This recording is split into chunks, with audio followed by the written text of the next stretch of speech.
Cerca Teleeuropa sul tuo Play Store o Apple Store e scarica la nostra app. Torniamo adesso a occuparci dell'operazione Stop and Go che ha coinvolto l'ASP di Catanzaro, un progetto europeo per l'assistenza agli anziani i cui soldi sarebbero finiti nelle tasche di dirigenti e funzionari dalle carte Nuovi Particolari.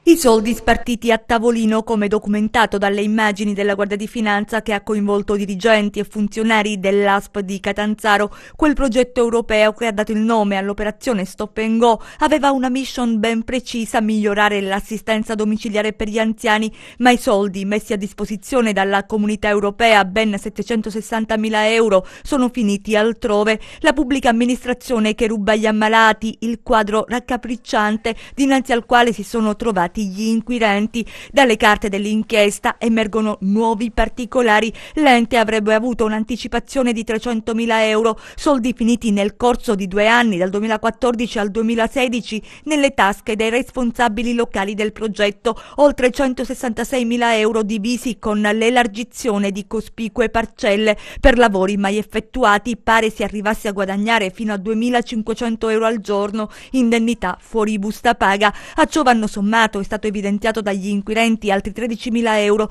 giustificati quale rimborso spese per trasferte che in realtà sarebbero state vere e proprie vacanze con la famiglia. Il meccanismo della sottrazione delle risorse sarebbe stato ben studiato per eludere i controlli, ma grazie alla professionalità delle Fiamme Gialle che hanno consultato ogni singolo documento è stato possibile scoprire una vicenda che sconcerta e che ha lasciato interdetti gli stessi inquirenti. 2 le persone finite ai domiciliari, 7 indagati che dovranno rispondere di concorso in peculato aggravato e favoreggiamento personale, la sopraffazione e le forze dell'ordine che rassicurano vicini al sociale. La Guardia di Finanza è un corpo di polizia economico-fiscale ad alta vocazione sociale. Ecco. In questo caso io penso che abbiamo dimostrato la vocazione sociale della Guardia di Finanza, la vocazione sociale della Procura, abbiamo preso dei soldi che dovevano andare agli anziani e sono stati dirottati verso tasche non proprie e li abbiamo ripresi con un sequestro di 300.000 euro. Io penso che questo sia